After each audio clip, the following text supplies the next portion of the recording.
adalah tentang bahwa munculnya saat ini ada sebahagian kelompok menamakan mereka orang sufi bicara tentang masalah tasawuf falsafi yang di depan orang umum ya, yang mengatakan bahwa dhamir huwa dalam qul huwallahu ahad itu huwa itu kembali kepada Sayyidina Muhammad sallallahu alaihi wasallam. Syekh menjelaskan dalam pertanyaan ini bahwa pertama masalah tasawuf itu adalah masalah akhlak dan masalah ketaatan kepada Allah yang orang bertingkat-tingkat dalam hal ini ya, sampai ke tingkat wilayah. Wilayah ini adalah tingkat di mana ketaatan dia dan akhlak dia, ada dia kepada Allah Subhanahu wa taala itu bertingkat-tingkat antara satu dengan orang yang lain. Kemudian dalam masalah pertanyaan dhamir yang kembali kepada huwa ini di dalam firman Allah qul huwallahu ahad, siapa yang bilang ini?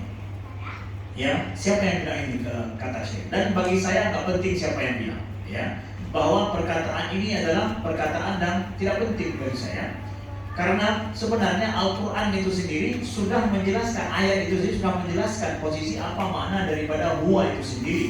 Itu sudah terdiri secara gramatikalnya, yaitu ada khabar, ada mubtada, ada kabar di situ sudah jelas. Ya, tidak bisa dimaknakan bahwa huwa itu Muhammad, jadi Muhammad itu Allah, ya, tidak bisa dimaknakan dengan seperti itu. Maka saya mengharapkan jangan kalian perhatikan perkataan seperti ini. Kita itu tidak penting perkataan-perkataan yang seperti ini. Ini adalah bagian daripada syafaat. Syafaat itu adalah perkataan yang nyeleneh bahasa kita, yang kadang tidak perlu untuk dijawab, tidak perlu untuk diperhatikan untuk itu. Maka siapapun yang mengajarkan ini, maka kalian jangan menghabiskan waktu kalian untuk itu. Karena apa? Dalam sufiyah itu ada yang kadang memang perkataan itu muncul pada saat derajat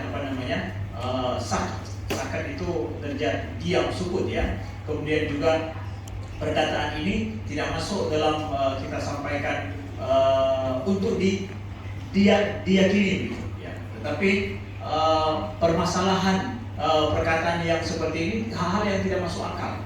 Hal-hal yang tidak masuk akal itu membuka kepada waham yang banyak. Ya, kalau dia ingin untuk berkhayal dan juga membuka khayal yang banyak, berkhayallah sendiri. Jadi jangan ajak orang lain untuk ikut berkhayal bersama dengannya. Karena kita ada standar yang akan kita pakai dalam Ahlus Sunnah, bahwa akidah Ahlus Sunnah itu akidah daripada Sufiyah, itu akidah Ahlus Sunnah jelas. Ya, mulai dari Imam Al-Kalabazi misalkan, begitu juga Imam Al-Qushairi, Imam Al-Ghazali, itu akidah tidak ada namanya akidah kaum Sufi, tidak ada akidah orang Sufi. Akidah orang Sufi itu adalah akidah Ahlussunnah wal Jamaah, sebagaimana tiga imam yang kita sampaikan tadi. Tidak ada akidah khusus yang berbeda dengan akidah Ahlussunnah wal Jamaah. Dan ini menjadi patron dalam kita mendengarkan dan melihat pendapat-pendapat di kalangan kaum Sufi ini. Kata Allah, demi Allah, bahwa pembahasan seperti ini itu tidak menyelesaikan masalah negara kita, tidak menyelesaikan permasalahan yang kita hadapi saat ini.